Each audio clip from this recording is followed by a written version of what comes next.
Welcome to Three Geeks.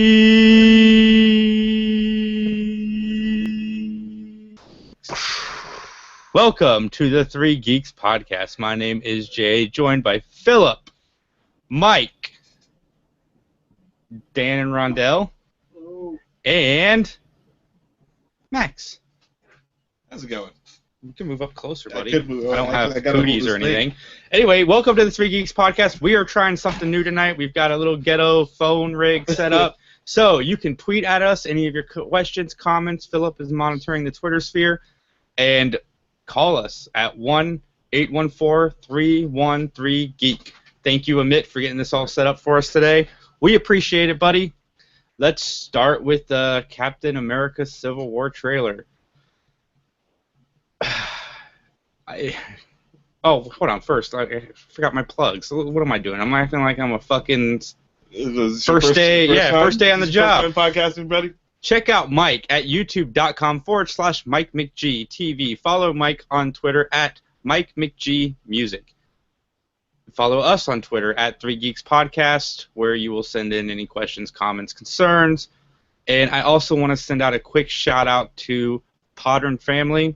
They've been doing a lot of retweeting of our podcast and has actually boosted a lot of our views. So from all of us, thanks a lot. Keep up the good work. If you're watching us on YouTube right now, just down below, hit that subscribe button and also that like button. It helps us out, and we do this for fun, not to make any money, but we like to know when people are enjoying our stuff. So yeah, if you could do that for us.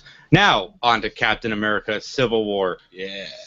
Let's get to the end later. We'll discuss the last 5 seconds after we discuss the trailer.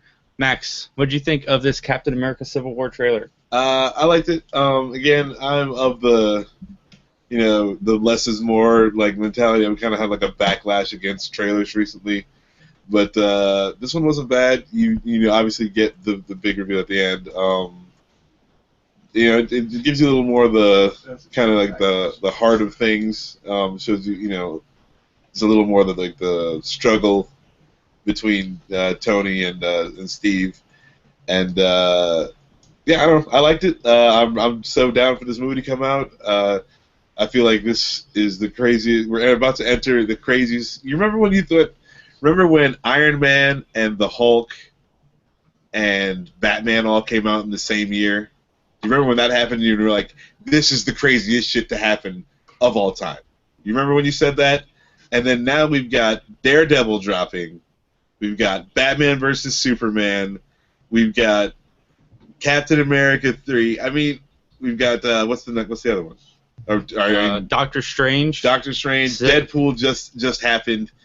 This is the most in Suicide Squad. There it is. Freaking thank you, Philip. This is the craziest thing to happen since anything ever happened in the happening of happens. And what's crazy is next year there's even more superhero movies. And Deadpool didn't just come out. I mean, Deadpool set the bar when it came out in February. Deadpool fucking Babe Ruth the shit out of that. They fucking called the fucking thing and swung for the goddamn fences, and it was ridiculous. I love that movie. Seen it 3 times now. Go watch Deadpool. Yeah, Deadpool hit a grand slam coming out, but only 3? I've been busy. the Civil War trailer. Now we got our first call. The Civil War trailer. it actually gave stakes to the movie, which was really, really cool. And sorry.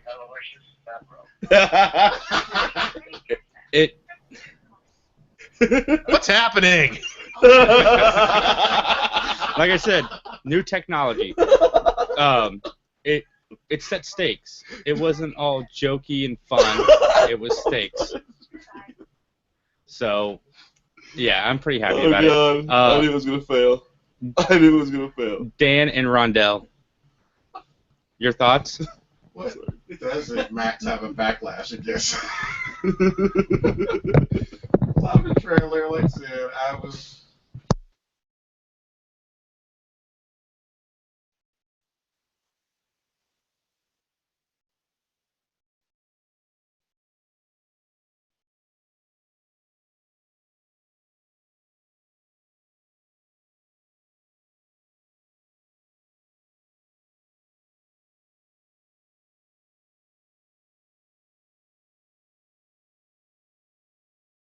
Philip?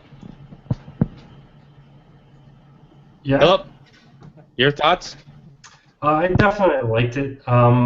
It was definitely, I think it was good. I don't actually agree with Max. I think they added some depth without revealing too much. Kind of what Spider-Man, but I felt that was the only thing that was really there. Because otherwise, it gave you kind of what you already saw. It tried to develop and kind of build up the tension and kind of misdirect, maybe make you think that something bad's happening. Maybe you're gonna see Rhodey die. Maybe Bucky's gonna die. I mean, that's generally the kind of way it's been. Is somebody's gonna die? The question is whether or not they actually get resurrected. I mean, because I remember what Civil War, Captain America 2, Winter Soldier. Basically, they kind of tried to lead you to believe Nick Fury's gonna die in that trailer, and they kind of lead off there. So overall, I definitely think it was a good trailer. I'm kind of curious to hear everyone's talk about Spider-Man, though. I am kind of curious to hear that piece. Mike, I know you have a reaction on your channel, but just some quick thoughts on the Civil War trailer. Yeah, I enjoyed it pretty much. I like kind of the direction they're taking the story in a way. After reading the original comics, though, the one thing I've been saying about this movie is that it definitely feels a lot smaller in scope, but I mean, that's expected when you can't have half your character show up because of movie rights and distributions. But it still looks epic. Yeah, it looks like there's going to be a lot of cool face-offs, at least. You get the classic Hawkeye shooting Ant-Man on an arrow, Scarlet Witch bringing the Vision to his knees because of her powers, not because of anything else. And that character who shows up at the very end. I just hope that the focus does stay with Cap, but from what I'm hearing from some early reviews from people who have seen the screenings, like James Gunn has said it's the best Marvel movie so far, and also it's going to be the longest one so far, so make sure you get your pee breaks in really early. I'm excited still. I'm very excited. In 2 months, we're going to have ourselves a new red and blue webbed wonder. So moving on to Spider-Man Underoos. That was really the only comedic element in the whole trailer, and I thought it hit. And seeing the Spider-Man from the '90s, like it was the suit that I grew up with. I mean, I don't know about people are complaining about the whole animation thing. It's just, guys, not everything that hits. We don't need to complain about everything. Sometimes you can just take it for what it is. We got to see Captain America or Spider-Man on the screen with Captain America and the rest of the Avengers. Tony Stark, like that is something that we've been talking on this podcast about since we started, back before it was even a possibility, and now we finally saw it. I disagree wholeheartedly, Jason. Do you? We have to complain about every minute detail that we saw disapprovingly. Can you believe they had the audacity to show Spider-Man and have his eyes do that weird thing they did? I mean, even though, this is the coolest Spider-Man we've ever seen. Can you believe that they would do that? Like, what a bunch of jerks. I don't get it. I'm probably going to boycott the whole movie just because I didn't like this trailer. How dare they give us what we want? Oh, man. And I wanted exactly what they gave me so much, except for that one little thing that I didn't like, and that just, ruined the whole thing for me. Max is obviously being sarcastic to anybody that is watching or listening, so before you send in the hate trashing Max for not liking Spider-Man in this trailer, you can still send in the hate and trash Max, but not for disliking this trailer, because Max did like this trailer, I know for a fact.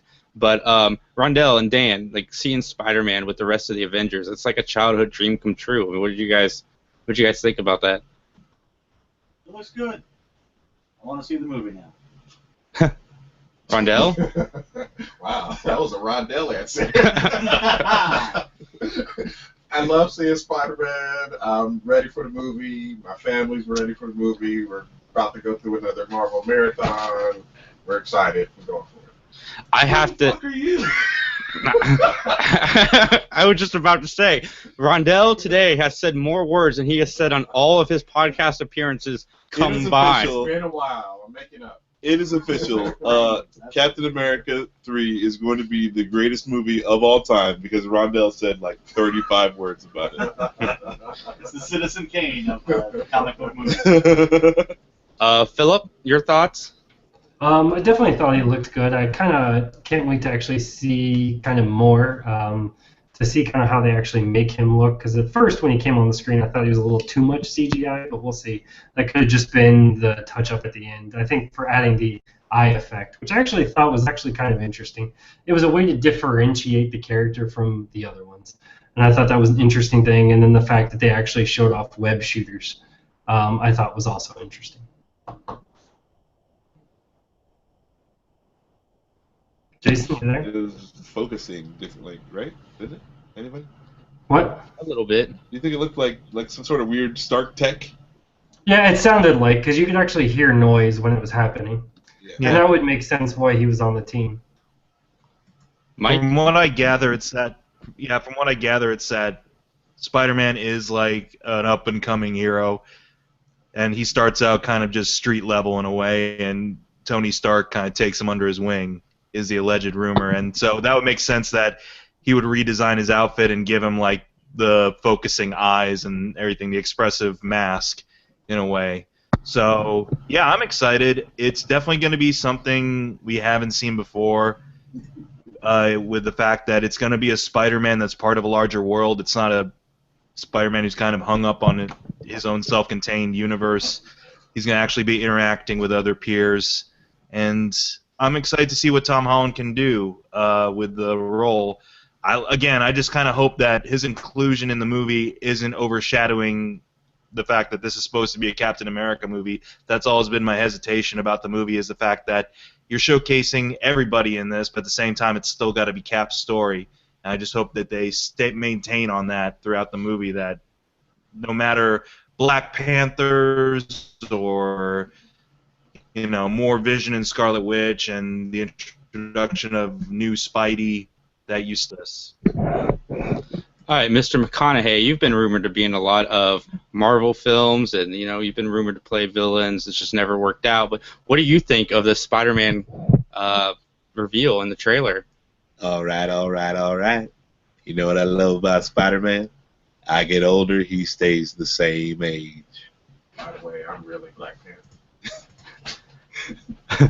All right, moving on to another big trailer that dropped in the world of geek. I'm not caught up on this show, so I may zone out for a minute, but I know a lot of people have been wanting us to talk about this on the show tonight, and we're going to discuss the new Game of Thrones trailer, and I'm going to let Max kick this off. As somebody who's read the books, and I know he's really into the series. This season is the first season where there's no real book to go off of. I mean, I guess they can use whatever George R.R. Martin's got written down so far, but there's no published anything going on right now. So I mean, the TV show has already differed, pretty greatly from the book. So I guess it's not really that big of a deal. But it's interesting for me just because now I have no real hints about what's going to happen. So it's kind of like being in with everybody else for the first time. Hello.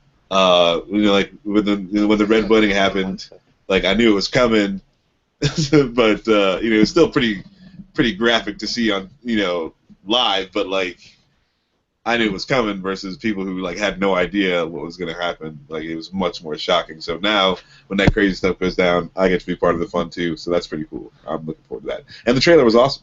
And we have our first-time caller, first time watching the show live. Ollie, you there? I'm here. Awesome. What did you think about the Game of Thrones trailer? Oh my God. Cersei has her monster. She's going to choose violence.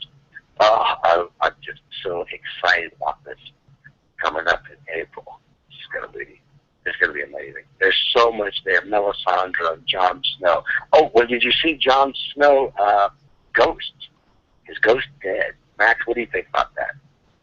I missed that. See, like, yeah, that's what I'm saying. Like, I'm totally in the dark. I have no idea because I'm pretty sure Jon Snow's going to live. Melisandre's going to bring him back. To chop his head off. Says, forgive me for what I'm about to do, or whatever it was he said. They showed Ghost there, and Ghost didn't move. I think Ghost was dead. And we'll see. Maybe he's getting ready to strike because nobody had really moved yet. Like when Davos pulls out a sword, yeah, he's like, I'm just super excited for the season to start up. Episode 1's usually a big. Actually, no. Episode 1's usually kind of like just warming up to everything. So we'll see if they start to shake up their episode. Because you could kind of plot how things are going to go when they started to develop some patterns. But last season they really tried real hard to break up the how they traditionally do things. So I'm interested to see how they come out swinging with episode 1 this year. So yeah, I was actually Ollie's my work partner, and we were in the car driving to get lunch, and we parked, and I said, "Oh my God, you got to see this new Game of Thrones trailer," and yeah, the reaction, I thought maybe he came in his pants or something. Like, he was so excited, right? You weren't far off. Mike, you do Game of Booze on your YouTube channel, right? Yep. So, what was your reaction to this trailer?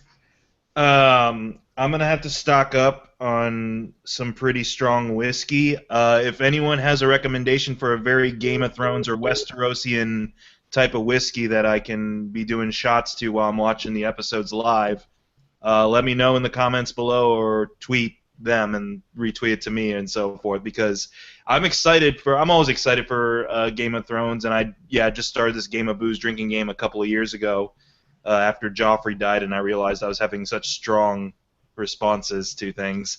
So I'm intrigued to see where the characters pick up. We're finally going to see now 20-year-old Bran back in the game, even though only about a year and a half or so has passed. I'm not really sure, Max or Ollie, what the timeline is like for the show. In the books, Bran is still like 9 years old. Okay. So that's going to probably stretch the imagination a little bit, but regardless. I'm excited to see what they're going to do with Cersei and Franken Mountain.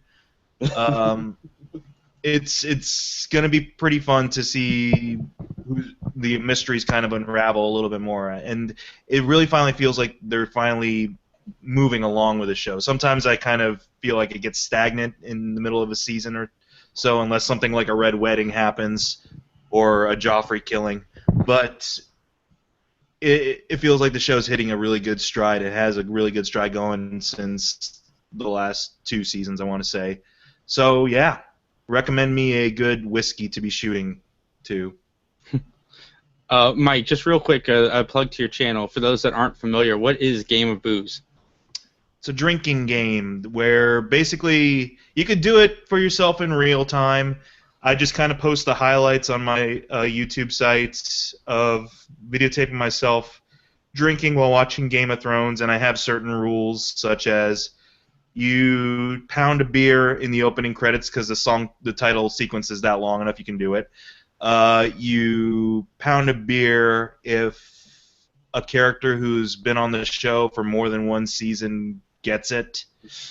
You take a shot for nudity, take double shots for sex, and you can shoot your beer for every random act of violence. I'll probably add a couple more new rules too, because it's getting a little bit more complex as we go along. I mean, so like you have nothing to do the next day, is what you're saying? Oh no, I do. Is it true, bro? I relish the talking episodes. Thanks again to Ollie for being our first call. I know that he has expressed some interest in maybe doing a Game of Thrones podcast on our network with Max. So we'll see about maybe making that happen, because I think that could be fun, because I know he's got a lot of opinions and he is a diehard fan. I was telling Max this, before the cast started, that he watches a series and then starts over and then just watches it again. That is his life, is that show. So Yeah, man, we will try to work something out with you. But thanks again for being our first official call-in. Dan, I know you kind of are having a falling out with this series. What about the trailer? Does it make you more interested, or you still kind of meh? See, I stopped watching it after season 3. I just got bored. And I was going to say that until I get a trailer with, like, the dragons flying around and wrecking shit, and, like, the White Walkers, like, just taking over towns instead of just showing up behind people and going, boo-boo-boo. Oh, dude. Yeah, you gotta watch, like, episode 8 or 9 last season. It's exactly what you're saying. But after hearing about Mike's drinking game, I might have to watch this season now.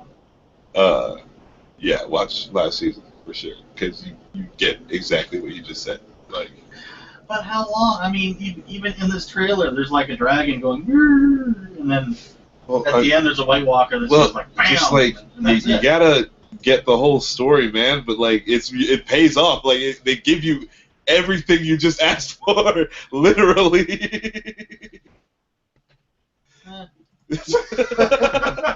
Especially last season with White Walkers, dude. That's what I'm saying, dude. Like everything you just asked for, they deliver with last season. Nice. I got to say, for anybody out there that hasn't watched Game of Thrones, I'm in season 3 right now. I'm halfway through season 3. It really is a good show as far as where I'm at right now. The acting, the characters, it's all extremely solid. It's not like The Walking Dead where you get 4 really strong episodes or 2 really strong episodes, 3 or 4 meh, and then some boring stuff. It is solid every episode, in my opinion. I think it's pretty strong. See, I thought most of season 3 was just meh. That's whatever. Just watch last season. And you see that, everybody listening to us right now? Differences of opinions without killing each other. It's throwing that out there. Hate you, Max. I've always hated you, Dan. Moving on to Amazon has ordered a pilot for a Tick live-action series. I was under the impression going into this cast that we were going to get Patrick Warburton back, who I'm a big fan of. Just for some reason, they never find a good way to use him live-action. Ted withstanding, because he was really good in Ted. But I found out that that's not the case. None of the original cast is returning, but I'm still curious. And, I get sad every time I hear about a new show that I want to watch, is because there's so many new shows that I want to watch now. But, it's another show that I definitely am intrigued to check out. I mean, Patrick Warburton not returning kind of downplays my excitement a little bit, but I'm still curious to see what we're in store for. Philip, you brought this story to our attention. What are your thoughts on the Tick returning? I'm intrigued. I mean, I like the original show for what it was. I do agree. I was actually surprised that they wouldn't try and get Patrick Warburton back. I mean, I figured he was great as the Tick. It'll be interesting. I can't remember. I guess the guy who's the showrunner currently has brought back other franchises, but unfortunately the franchises are slipping my name. I'll bring them back when it comes back around to me. But as far as that goes, I think it'll be intriguing, especially on Amazon. They have some leeway to actually make it interesting, make it challenging, maybe go completely kind of over the top comedy, maybe even actually get serious with it, which could be entertaining. We'll have to see. Mike, your thoughts? Yeah, I'm curious. I definitely agree that if it's gonna be live action, there will be something a little missing without Warburton there, because I enjoyed that one season of the live action Tick. I enjoy the animated Tick series still. Like that one still stands up. But definitely the live action one, which had him and the mayor of Gotham City as Batman and and they had Ron Perlman guest star on the show for a bit, and it was fun. It was stupid, cheesy, fun, but I found it to be amusing, and it definitely played. The property's always done a good job of poking gentle fun and paying homage to superhero tropes and everything like that. The original comics did that quite a bit, so I'm definitely curious to see who they're going to cast in those roles. You know, what the focus of the show is going to be. If it's going to be kind of like the superhero Seinfeld, like the live action one was, or if they're going to try for more adventurous stuff like they did with the animated series, but still be comedic. So we'll see. It gives me an excuse to subscribe to Amazon now. All right, and now for 6 words from Rondell. What are your thoughts on the Tick live action series coming to Amazon? Like Mike, a reason to at least be curious and get a Amazon Prime subscription. Check it out. I do remember the animated series. I completely missed the one season live action, so this will be all new. Dan? Yes, please. Since Rondell talks more, I feel compelled to just shorten everything. But yeah, I mean, as long as they keep it, I mean, the Tick, I'm happy. Yeah, and so yeah, we got what do we got next? Oh, Luke Cage. Do I not get to weigh in? Oh, I didn't talk. Oh, I'm sorry. I'm so sorry. That's cool. No, I was gonna say they should cast Arnold Schwarzenegger as the Tick. I think that would be epic. I can think of better casting announcement from the Tick. Let's get Mr. McConaughey in there to play the Tick. Wouldn't that be fun? Spoon. Spoon. That's all he would say. Spoon. For justice. You blew it. Give it up. What are you gonna do? Anyway, it was gone forever. It was let slip that Luke Cage will premiere September 30th, and Jessica Jones. Iron Fist is gonna make a cameo in Luke Cage. That was also kind of slipped, but anyway, Daredevil is next week, and every time Netflix, like with House of Cards or the Marvel shows, every time Netflix drops one of these big shows, I give them my entire Saturday. Like, it's just gone. I just write that Saturday off, and I binge it and, feel bad for myself and happy for myself at the same time that I spent 13 hours watching a TV series on the couch, and then I'm happy that I spent 13 hours watching that TV series on my couch. So I cannot wait. Especially Luke Cage and Jessica Jones was really well done. I like the actor who played him, and I can't wait to see a whole series focused on him. Max, since I forgot about you last time, what are your thoughts on Luke Cage? Well, I'm just happy to be here, be remembered. It's all. No, Luke Cage is going to be awesome. I really dug him and Jessica Jones. I hope that they have her in there as well. I'm excited for Iron Fist. I'm glad that's moving along. If he's got a cameo, that means everything is just moving right along, and that's the way I like things to go. Yeah, I'm happy for the date. That means it's coming out this year. It's just adding on to the craziest, freaking most epic year of all comic bookdom to ever comic book and year at the same time. Nice. Mike, your thoughts on this news? Yeah, cool, great. Let's get these series out quick. We can let's get the Defenders rolling finally. Yeah, I'm excited. I enjoyed Luke Cage on Jessica Jones as well. I hope she pops up for a little bit, there, because they do have good chemistry. Having him and Iron Fist together, that would be kind of a cool setup as well. I'm trying to get the picture of towering Mike Coulter alongside the wee little Tyrell boy as Iron Fist. So, who knows? They're actors. They'll be able to sell it. But yeah, I'm excited to finally see Luke Cage get his own, his own run. Mr. Phillip? Yeah, I'm definitely excited to kind of see where they go with this. Because so far, Daredevil had its own feel and vibe and theme, and Jessica Jones. I'm kind of curious to see where they go with Luke Cage and kind of what they take as that reference point. Because each one seems to be sort of unique, so it'll be interesting. And I'm really curious because I don't know anything about Iron Fist. I'm really, really curious about where they go with that because the way Max and Dan talk, it sounds like that one could actually be somewhat comedic. So. Rondell, your thoughts? Another comic book series. Okay, great. I mean, a lot of these, for anyone who doesn't already know, is completely new to me. I didn't read the comic books, so everything that comes out is like, okay, what's going on with this? All right, I like it, I don't like it, but everything's been pretty much enjoyable. So, like I said, I still need to catch up with Jessica Jones, but kids are always around, so I've been told. Nah, dude, let them watch it. It's cool. So, no, you got to watch. My son watched the episode of Daredevil, and it was like, okay. Nah, man, let him watch it. It's cool. So, yeah, I'm looking forward to it. Dan? Yeah, I can't wait for Luke Cage. Can't wait for Iron Fist. Anything to get us closer to Heroes for Hire. Yeah, it's coming soon.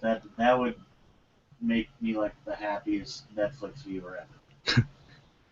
Max touched on this earlier in the podcast with Civil War, but you guys, I mean, to live in the world that we live in today, because, I remember being in high school, middle school, and elementary school, none of this stuff was cool, and you were lucky. Like, Lois and Clark, we were all talking about, because that was the closest thing we got to a superhero television series, and now... Man. Were we really talking about Lois and Clark? At I was. Me and my friend Amit and my friend Tam, we would sit around and talk about what we thought was going to happen next, because we were the comic book nerds. We were the guys that we wanted this so bad. And every time a superhero movie came out, Hulk, Daredevil, like all of these movies, you fool yourself into thinking that they're great because that's all you're getting. The Fantastic Four, the Tim Story ones, you fool yourself into thinking that this is awesome, this is what we're getting. But now we're actually getting quality. The Dark Knight, the first Avengers film, Batman Begins, Days of Future Past for most of us. It is an interesting world. I mean, like Max listed off the movies, but not only the movies are we getting. We're getting this new sitcom on NBC about the lawyers and the insurance agents that have to deal with the superheroes' aftermath in the cities. I think that's a pretty cool concept. We've got Daredevil season 2 coming out this year. We've got Luke Cage, Iron Fist is around the corner. Like, Arrow, Flash, Legends of Tomorrow, Supergirl. Heroes Reborn. Oh. Yeah. We're not talking about Heroes Reborn, Mike. Fuck that show. Like, that review is still coming to this podcast. Me, Philip, and Mike will do it one of these days. I just can't bring myself to finish it because it's stupid. So don't finish it. You don't have to. It was so bad. I honestly couldn't even physically do it. That's how bad the show is. But it's not just all of these shows that I just listed. It's not just superhero shows. It's shows like Game of Thrones, shows like Big Bang Theory, shows like... I wouldn't throw Big Bang Theory in that mix. It's just an example. We would never have gotten, especially this much for nerd fans 10 years ago, let alone now. I mean, it's fantastic. And they're talking about making more CW superhero shows. So it is a great world that we live in. And I was telling somebody this. You know how the Flash is experimenting with other dimensions? Well, I mean... What's that, Mike? Mike went black. You there? Well, I mean, for all that good... Hello? Yeah, I got you now. Okay. I was like, for all that good stuff we do get, keep in mind the Kardashians are still a thing, so... Oh my God! I'm watching a little tangent. I'm watching The People vs. O.J. Simpson, and David Schwimmer plays Robert Kardashian, and he's at dinner, dinner with his daughters, and they say something, and he's like, "Kardashians are not worried about fame," and I thought that was really, really a funny hindsight thing. And then his monkey from Friends jumps up on his shoulder. But yeah, I can't believe, every year we talk about how we can't believe we're getting 4 or 5 movies, and then next year we're going to not be able to believe that we're getting 6 or 7 movies, and then it is a great world to live in these days, and it's not like they're just throwing this stuff out. They're actually putting time into, 90% of it. I'm sure we get a Fantastic Four here and there, but, this year started off with a grand slam, like Max said, with Deadpool. And if you haven't seen Deadpool yet, you need to go see it and just allow yourself to have fun. Don't be so bogged down by the quote-unquote toilet humor. I'm like reading these reviews, and these critics are saying that they like Daredevil, but they didn't give it a fresh rating on the thing just because it's like all toilet humor or whatever. But Deadpool? yeah, Daredevil? Deadpool. That's what, I'm sorry, I meant Went to the Deadpool. wrong movie. Screw it. It's a great time, and we should just all be happy that we live in this world. So, shout outs. And I gotta say, I mean, even The Walking Dead so far this year has been pretty strong. So, it's a good year to be a nerd. Moving on to a show a little less nerdy, but it's very popular and a very good show. Me, Max, Dan, and Mike are going to talk about House of Cards Season 4. Rondell and Philip, if you don't want to hear about it, you can turn your headphones off. If you haven't seen the show, we are going to get into spoilers. There's no other way to discuss it but to get into spoilers. And Max, why don't you kick this one off? House of Cards. It was great. I thought last season was a little weak. I thought it was the weakest out of all of them. And this was like a return to form. It was good. It's always good when you have a little bit of Frank versus oh god, what's her name? Claire. Claire. Yes, I'm sorry. And they have a nice little back and forth in the beginning, and then they come together and just like they're like evil masterminds. And I liked the season a lot. It was solid, super good show. Kevin Spacey's great. They're just doing a lot of good work over there. It was cool that Robin Wright directed a bunch of the episodes this season. Yeah, that was really cool. Yeah. Yeah, some of the best ones too. Yeah. It was like really good stuff. I was really surprised. 6 or 7 episodes it seemed like to me. Yeah, and it fucking just stopped at the end. It just. Oh yeah, this is like the worst one as far as like the cliffhangers are concerned. Anybody else? It was disturbing. The end of this season. That was disturbing. Like, oh my god. It's like for once they're both in on this now. Like, oh my god, please don't tell me that's gonna be a regular thing. I can't stand 2 of them staring at me with death eyes. It's the stories come out about some of Frank's doings in seasons 1 and 2, and his plan to kind of make people forget about that is to attack another country and to just throw the whole force of the military at him, and it just stops. And there's a situation where an American citizen is getting beheaded on live on the interwebs, and instead of stopping as much of it as he can from going out, he's like, no, we want everybody to see this because it gets public support for what he is about to do to kind of push this other negative news to the side, and it just stops right where you want it to keep going. I mean, it had slow moments, and one of the things that I did really like about the season, and it stood out a little bit more than maybe in the previous ones, or maybe I just need to go back and rewatch them, but Kevin Spacey is so good at making you hate him 1 second and feel for him in another second. Like, he plays that character so well. Like, you hate Frank, and then you kind of feel for Frank, and then you want to just strangle Frank, and then kind of feel for him again. And I kind of like how they did it. And what about the awkward breakfast between Frank, his wife, and his wife's other guy? Like, I don't think that was awkward. How about the awkward dreams he has when he's shot? He's got Yellow Jacket and Invisible Woman making out on him. Yeah, and I was sad to see Meacham go this season. That sucked. Mm-hmm. Yeah, and they even painted over his hand. Well, I had a feeling that was the way Meacham was going to go regardless, but I definitely didn't expect it. I definitely didn't expect Lucas to pop up and then leave just as quick as he came. Yep. Yeah, that was. Oh man, that poor guy. That's what I liked too about this season was they brought back a lot of people in some way, and everyone's reappearance had some kind of gravitas to it in some way, shape, or form.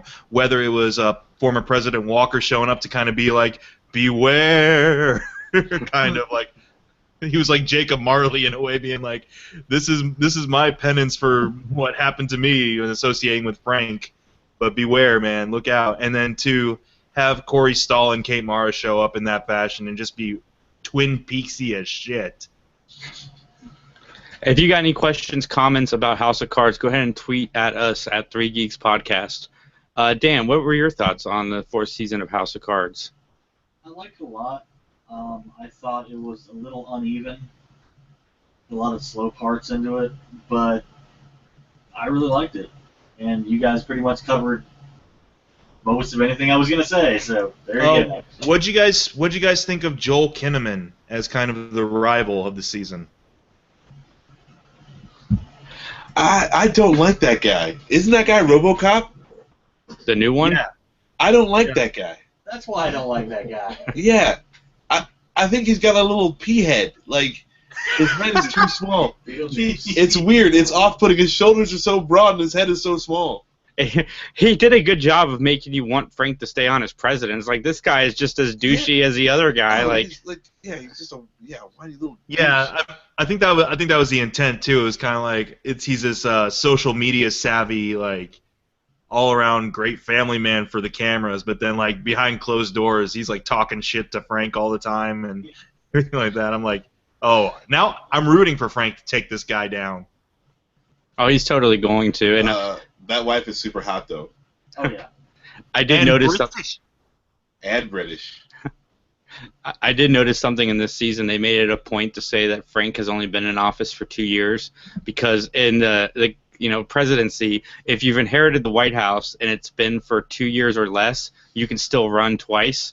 So they just threw out that they can keep this show going for at least 2 presidential terms. I like the fact that Freddie shows up just to say "fuck you, Mr. President." Oh man, that was good. That was a good scene. Freddie was awesome. I've always liked Freddie. I mean, it sucks. I wonder if we're ever going to see him again, but Freddie was the shit in this season. hopefully this frees the actor up to do that Square One TV revival I really want.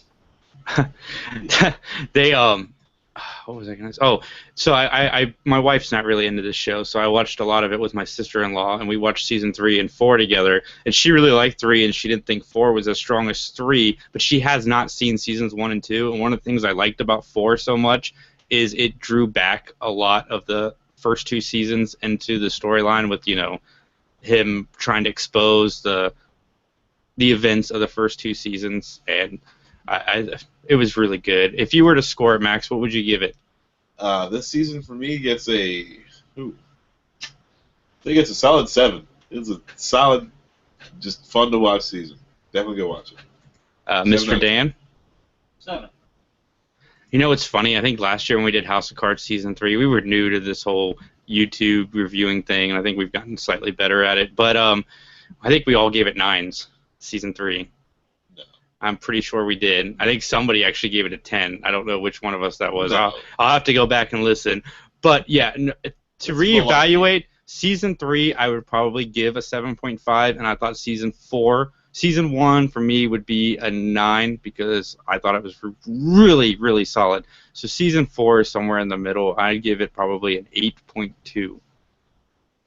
The first scene in season 1, that's like Dave Chappelle swinging up, coming to his first episode was the Black White Supremacists. Like, they just go for the throat from the very first scene. Like, I love the show. It's a good show. Like, I don't know. There's no way we all gave it 9s last year. I'm 99% sure. It's really good. This season was really good. I really liked it a lot. Mike, if you were to give it a rating, what would you give it?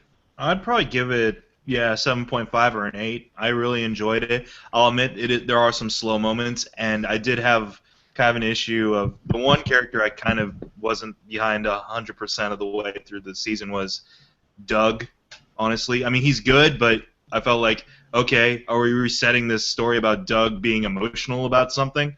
All right, fine, let's revisit it. So that's why it's kind of a little bit in the 7.5 territory for me. But it's still good. It's still entertaining. You don't love Doug tries to be a person? For like the 5th or 6th time that he's done it? Sure. Yeah. Doug tries and fails to be a person. So, yeah. Go get it. All right, Philip. Oh, my God, our podcast is running long tonight. I got to say that. Do we want to save the topic for next week or get into it, guys? Are you serious, dude? All right, let's do it. All right, so we've been tweeting out a Kickstarter that I want to give a quick recognize to. If you guys have not seen The Death of Superman Lives, What Happened, definitely check it out. We're actually in the process of communications with the director to come on for a quick interview. But check out his Kickstarter, Sweaties Unite. It's about the rise of comic book films and the decline of comic book stores and just comic books in general. And he's going to talk to a lot of artists. So if you haven't checked out that Kickstarter, we tweet it out every day. It's on our Twitter page, so definitely check that out. But we kind of want to discuss this because it is an interesting topic. Comic book movies are so popular, as we've stressed so much in this podcast today. But for some reason, comic book stores are slowly diminishing. Like, I remember when I was younger, there was a comic book store almost every 5-10 miles maybe. And now you're lucky if you can find one within 15 miles of your house.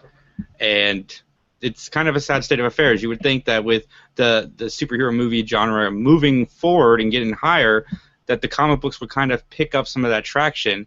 So, I mean, Mike, I know this is a subject that you're kind of passionate about. Why do you think that is these days? I mean, honestly, because of the fact that, like, movie properties are a little bit more mass marketable, perhaps, and that, honestly, I have to disagree with you on this fact because I found kind of the opposite to be true. I used to have to go all the way to, when I used to live in Columbus, what was it, Central City Comics, that was off of, I can't remember, one of those streets in Ohio. But I remember going there and like not really going anywhere else for comic book stuff. And then as I moved out here to New Jersey, I've got like 3 or 4 of them within a 10-mile radius of my place, actually. But the thing is, I find with them is, as I look through a lot of the books and stuff that are available, that it's, getting way more marketed towards movie stuff, movie properties now. That, I mean, that's the way it is kind of company-wide, too, with stuff like DC and Marvel. The big ones, especially, are reshaping a lot of their formats and everything like that to accommodate, their movie tie-ins or their television tie-ins, and that you find that kind of being reflected in the shops themselves. They're appealing more to the idea of not so much about the books anymore as it is about the swag, as it is about here's, movie posters, here are the action figures associated with the movies, and here's like lifelike replicas of props and everything like that. And while that's cool stuff and everything, and that's been around very much in the comic shops to some degree, it's here and there, I've always enjoyed the fact that like there were shops dedicated solely to the books themselves. Like it ties in very much the idea of like you can't go anywhere now for just a good old-fashioned record store anymore. It's going to be about everything. It's going to be about not only the CD books and your coffees and things like that. It's got to be all homogenized in that sense. And I don't know. I've always enjoyed the appeal of the small-time comic shop owners just having shelves and walls of whatever books are available and whatever trades are available. And also the fact that trades themselves are becoming the more popular way to see these, to see, as Max's fist pumping there, trades are kind of the way to go for a lot of readers now, and you can find those in more bookstore formats like Barnes & Noble or things like that instead of having to go to specialty shops. But, I mean, that's why I have like a pull in every shop in the area, at least, like one book pull in these shops, so it gives me a chance to go in there and interact with these people, because it is fun to talk geek with these people. Like, I spent a good, 15 minutes, 20 minutes talking to the cashier at one of the places and, just quizzing her on knowledge about, she watches Gotham. She's telling me I should check out the show again. And here's why I should. I know, but, I mean, right. It's just fun to hear those differing opinions and to hear... Instantly suspect. Myopic. Anyways, it's just cool to kind of hear about stuff. Like, she recommended this comic book to me called Rumble a while back, which is an Image title, and I wouldn't have known about it because it's one of those independently released books. And it's good to kind of go in there and see what else is available aside from the main, I like to call them the main fast food companies of the comic book world. So. Yeah, I feel like movies are kind of maybe impeding a little bit or restricting the creative process and thereby restricting distribution in the stores themselves. I don't know if they're going to be dying off anytime soon, but you'll definitely lose a uniqueness to the comic book shop, in my opinion. Dan, you're somebody who buys comic books pretty regularly. How do you feel about this kind of trend? I mean, I think that it's a double-edged sword because you have to charge more for comic books if less people are buying them, but then fewer people are going to buy them because the price goes up, and that's a sad thing. I mean, I still go to a shop that's just more wall-to-wall comics than anything else. And like Mike, I talked to the owner for 15, 20 minutes. He picks out stuff to put on my pull, and then I do. But it makes me sad, but I don't know how you get out of that. I mean, the comic book movies are big, but that'll only sell like Civil War is going to sell your Civil War trade paperback. It's not going to sell, cool indie stuff that you might like as well. And if you never go to the comic book shop, you're never going to find them. I don't know. It's with the Dark Knight 3 when that was released. They released I think 50 or 60 covers for that one comic book.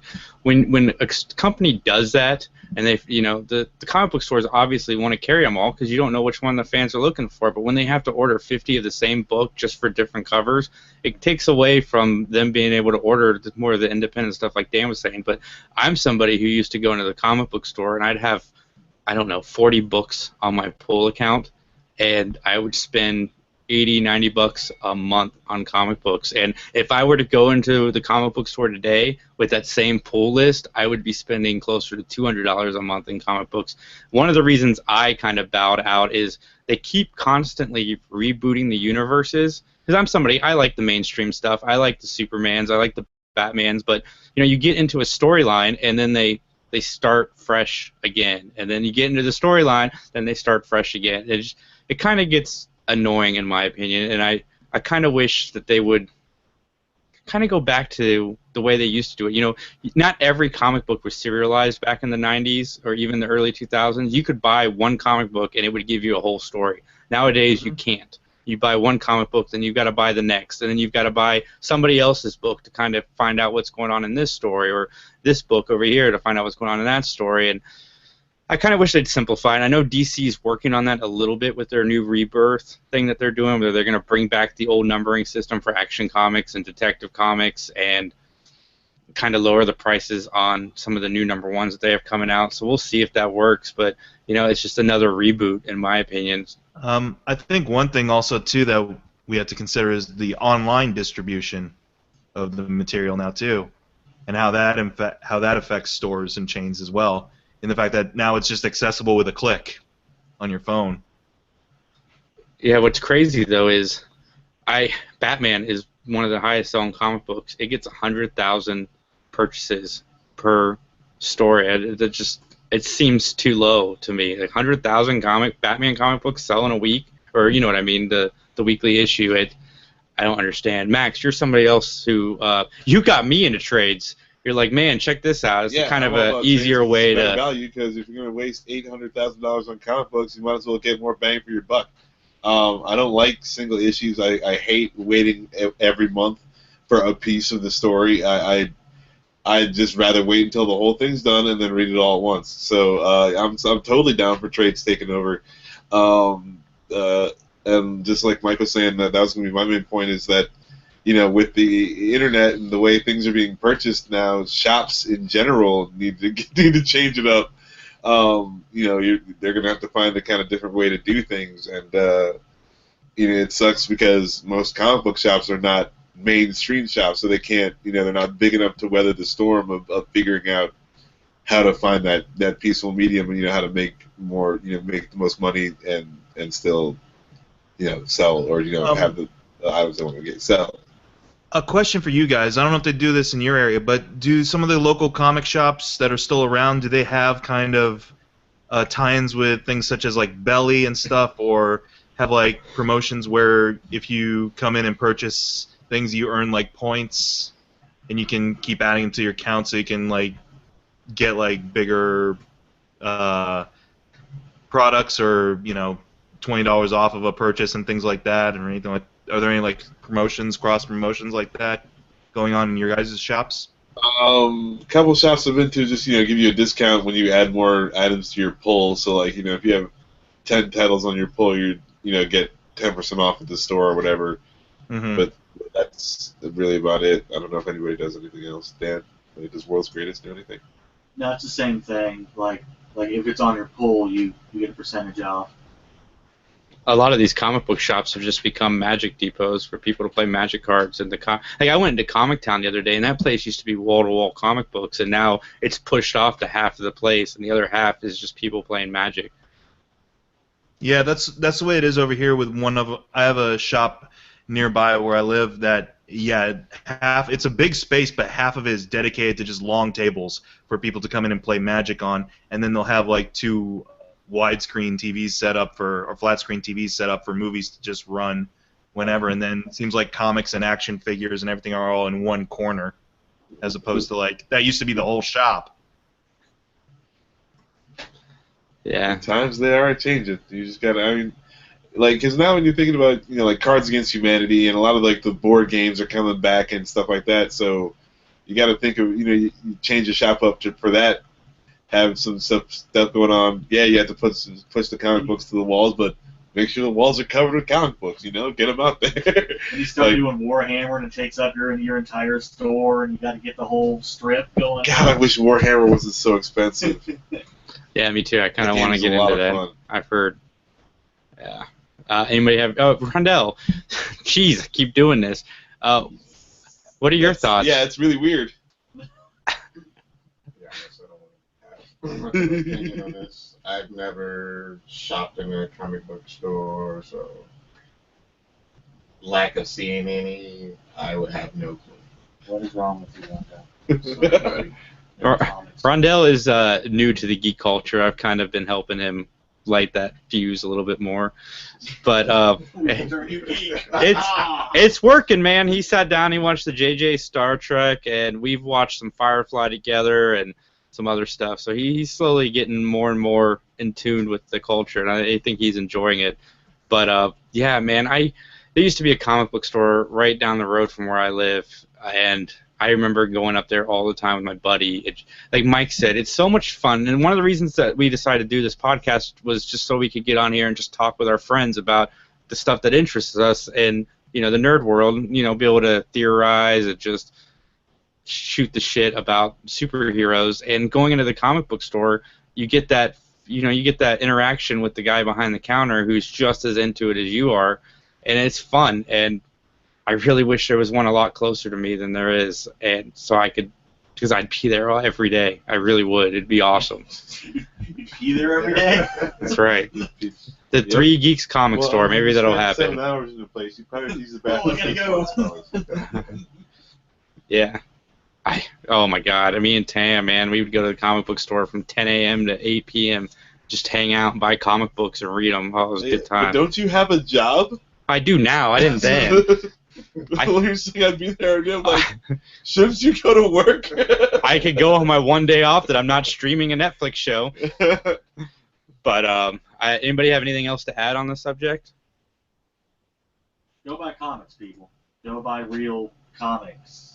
And going to the comic book store and buying trade paperbacks is still supporting the comic book store. So just go to your local comic book store. Don't go to Barnes & Nobles. Don't go to Borders. Go and support the local guys that are out there trying so hard to keep this art form that we all love. And the whole reason any of us are here on this podcast right now, with maybe the exception of Rondell, is because of our love that started as a kid with these comic books that we would read and help support the independent comic book store. And earlier, what I was saying, Max, dude, is like I'm not admonishing, trades at all, because, I'll admit that, they're having an impact on the sale of, individual issues here and there, but yeah, especially if you spend money at the comic shop for trades, that's a definite like contribution because guaranteed that the shops will have more varied tastes as opposed to like you were saying the Barnes and Noble, where in Barnes and Noble it's just about rotating in and out, what is popular at the time, if there's an Avengers movie coming out, you guarantee that those shelves are going to be stacked with just primarily Avengers related trades. And there'll be some cool ones, sure, but then if you're like me and you look for a little lesser known stuff, the shops are the way to go for those trades. Like that's how I found my Radioactive Man collection, was through a shop because I loved that comic growing up when I was a kid. And you know what? I was looking for it frantically at all the major chains and no one had it until I came across this little shop. Yeah, I mean, most recently for me, East of West, someone at the store recommended to me Sex Criminals. These are very, very awesome books. Pick them up if you can. And yeah, I had to go to the shop to hear about it. So yeah, definitely, it's great to have a specialty. That's our place. It's our hallowed ground. It's great to have it. But if times are changing, we got to roll with the punches and change with them. That's all. We just got to figure out the next thing to do. I guess we just start up more podcasts or something. Separate the pure bloods from the posers. We'll make a podcast comic. See, like every frame we'll. It sounds terrible. Really quick, I want to thank Superhero Speak. What's that? I want to thank Superhero Speak for following me now. Probably, maybe because of this, maybe because of Potter and Family, but just thought I'd say that. Yeah, good thing you mentioned that, Mike. I want to thank everybody on Twitter. We've been getting a lot of support on Twitter, and we appreciate it. And a lot of that support is spilling over to Mike. And if you haven't followed Mike yet, definitely do that at Mike McG Music. He does a lot of fun stuff. Max and Mike, you guys finished Daredevil, or you guys are one or two episodes away? It's gonna be this Tuesday coming up. We only got 2 episodes left before the new season, so check out our commentary. Check out our commentary right now and just follow along. Check out me and Dan's feature-length commentary on the Human Tornado that we did yesterday for funsies. I need to get in on one of these commentaries. I want to do a commentary so bad, but it was kind of fun. Yeah, Potter and Family and everybody over on Twitter. A special shout out to Christy, who's been running our social media. She has taken our 400, 500 followers and completely just done a 180. We're about to cross 1,700 Twitter followers, and it's probably going to happen this weekend. So seriously, thank you to everybody that's helping us on the social media tip. We will be at Comic-Con this year giving out awards, prizes. Max and I are working on something special to everybody that follows us and watches our videos, and it's going to come check us out on Comic-Con. You guys are going to really, I think, like what we got planned. Philip's not here, so we don't have video game news. Philip's Wi-Fi kicked out on him, so he can't be here to give us the video game news, so I apologize if anybody's looking forward to that. Comic book news, Max probably doesn't have anything today. Fuck you, I do. Oh, he does! Wow! All right, and yeah, go double fuck yourself. So, that's comic book news. We already talked about Luke Cage's air date being announced. So speaking of DC Comics and the whole rebirth dealie that they got going on, Justice League number 50 is getting pushed back to. Crap! I didn't write that date. Hold on, I gotta check this out. Of course, I am wholly unprepared, but it's getting pushed back to April 20th. Which is the date that Rebirth is supposed to start. So, like Marvel did with what was that called just now? Daredevil? Big thing. Secret Wars. Yeah, Secret Wars. They started the all new, all different Marvel. Yeah. As Secret Wars was ending, so it's like no one cared about the ending of Secret Wars. It's like, okay, we can already figure out what happened. Thanks a lot, jerks. But so DC is looking like they're gonna do that. Their new 52 run on Justice League is supposed to change with Rebirth, but it will also be coinciding with Rebirth. So it's pretty funny how they're doing that. I thought that was pretty interesting. Awesome.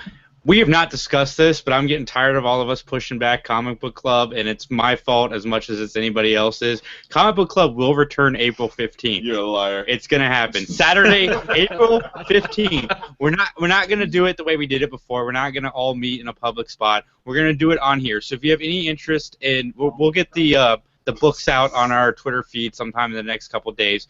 But if you have any interest in getting on discussing comic books, tweet at us at 3 Geeks Podcast. Let us know that you want to come on and discuss comic books with us, and we'll do the whole thing through Google Hangouts. It's the easiest way to do it for all of us, so that's how we're going to do it. It's coming back, Max. It's happening. You're a liar. I don't believe you. Dude, it is coming back because there's no new series getting released that weekend on Netflix, so you know it'll be available. Yeah, I have time. But me, Max, Dan, and Philip will be at the East End seeing Batman v Superman at the 6 p.m. showing. So if you want to come and say hi, do so. It'll be awesome. Tell Max how much you love Gotham before he goes in to watch the movie. Oh, God, dude. Yeah, Fuck you. It's the greatest show ever, man. Fucking Gotham. That show's fucking stupid. Like, give it up. Like, what is it, America? What is it? I thought we went over this last season. We were watching this. You didn't have to. But you guys just couldn't get enough of it. What is going on? We should make Max do Gotham again weekly. No, I'm not going to watch that show. It's fucking stupid. You know what's funny? Max has seriously stopped watching Gotham this year, but last year he said that every week, and he was right back into the fold. How did you finally get away from it this year? No, Was it the summer break? I was not going to watch another episode of Gotham, and I meant it. That's it. I watched the whole first season. I gave them that. and that's it. That's all you get. That's all you get. I have heard it's gotten better. Yeah, whatever. We'll see. But okay.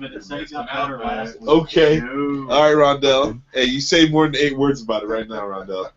The Frady Geeks are doing Videodrome. That will happen sometime in the next 7 days. Animaniacs is Tuesday nights at 9-ish. Depends on the length of the movie that they watch. Yeah, the last one ran kind of long. Sports Nerds. Any words on Sports Nerds? Oh, God. We're trying. It's looking like Saturday afternoons we want to do. This week was just a little weird, so we were supposed to be this week. Didn't happen. Trying to get it on next week. Awesome. From all of us, have a great night.